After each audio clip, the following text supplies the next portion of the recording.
Hello Tubesters, it's me Gav, and for the first time I'm actually in front of the camera rather than behind it, seeing all you see is my big sausage fingers.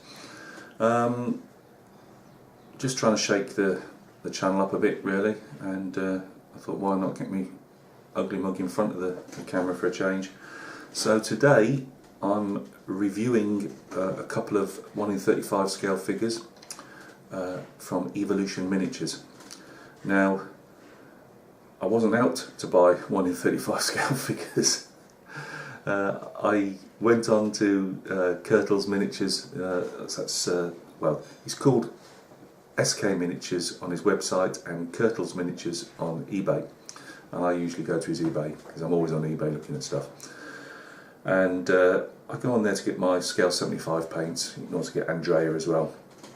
I just find that Steve does really good service, prices are always reasonable, and he's got a really good turnaround, you know, gets them out to you really quick. And of course I'm looking around, and while you're there you're thinking to yourself, you know what, I'll just have a look at the figures. And I thought, no, I'm not buying busts, and I'm not doing any of the larger scales. I have still got a 54mm Napoleonic figure, as we know, resin figure, that will be worked on at some stage. And I thought to myself, I'll just have a look at the 1 in 35 scales, because I have been getting an interest in doing some dioramas. So I thought to myself, I'll just take a little gentle stroll in dipping my toe, as it were, into 1 in 35 scale. I have not painted 1 in 35 scale for what, I'm 50 now, and I probably last time I painted a 1 in 35 scale, which would have been a Tamiya, when they do the cookhouse and the mounted sentry and all that type of thing, the guys firing the MG34 off the back, all that type of thing. Did all those as a youngster, so probably 35 years or more. And so anyway, this idea, this was been bubbling away in my head, to do a diorama. Nothing huge, and at this stage only figures. So I've been looking at a lot of alpine figures on YouTube. Always a great resource. YouTube is for obviously getting reviews and just seeing what's out there. And I've got Evolution figures. There's been given some good reviews on those as well. So when I was looking for my paint, these came up at a really reasonable price. I believe this guy was £8, and the kneeling guy, which was the one that took my fancy to begin with, was around £10. They're not going to break the bank. Well, that's not what I told them, the wife anyway. They went down a few quid in price. But anyway, so I'm going to do me a bit of a diorama. I tend to find thinking of figures and then thinking of the diorama afterwards, if that makes sense. It's probably not the way to go, but I saw these two, Eastern Front Germans. One says he's a Waffen-SS soldier, and the other just says German panzer grenadier. Both by the same company. And I've got another figure coming, which Steve's, again, it popped into my head after I've actually bought these, and I asked Steve for a particular figure, and you'll see that hopefully in the next couple of weeks, as he's going to get it in for me. So we're going to go down to the workbench, have a quick look at these figures, see what you think, and we'll take it from there. So I'll catch you again in a minute. Right, Tubesters, here we go with a look at these figures on the desk or the workbench. This is obviously the standing figure. Let's see if we can get in there.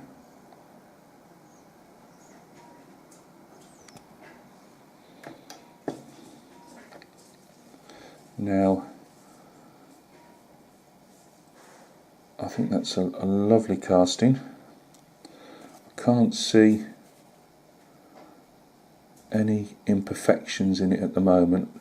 These bits here that you see, these are actually tears in the fabric that the sculptors put on.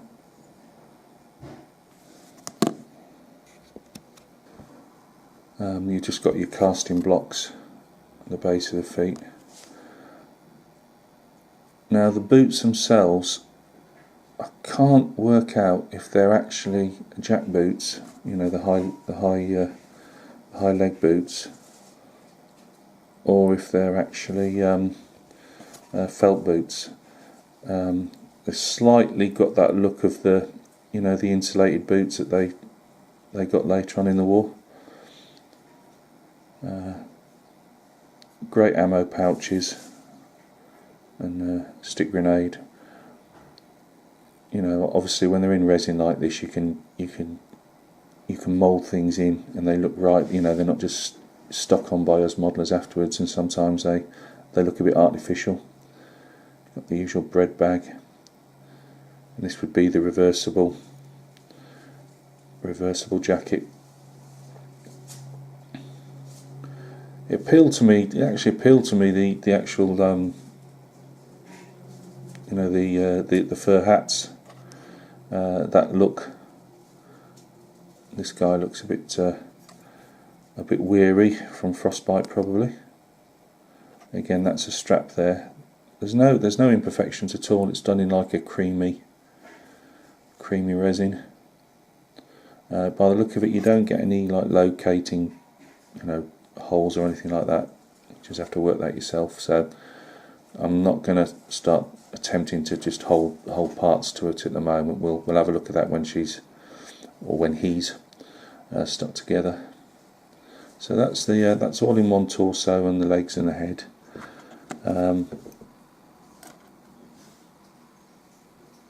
That's an arm, obviously, with gloved arm. And they put the casting blocks there have got right and left put on them. I suppose that's for a numpty like me. I'm chuffed that the car rifle's actually intact. I was a bit worried about, obviously, when you're doing all this fine scale detail with resin.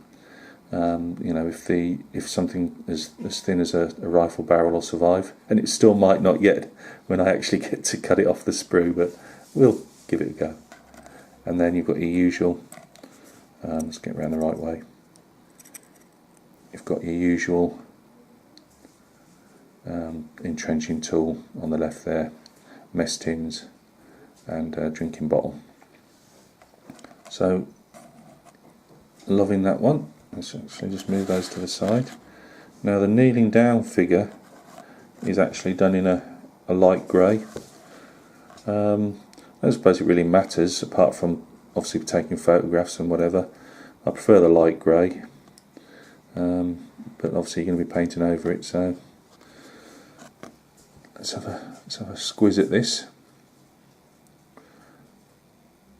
Again, perfect as far as I can see. Tiny bit of might be flash. I'm saying might be because I'm just not au fait with these type of figures. It's been so long, and when it was hard plastic from Tamiya, as I say, so you know, I'm just not used to them, so there's a bit of clean up there. But by the look of where they've got this fabric here, because that's fabric rather than I believe, yeah, I think it's fabric, arm fabric. You might be able to sit your arm in there without too much of a filling process. Again, he's got his pouches,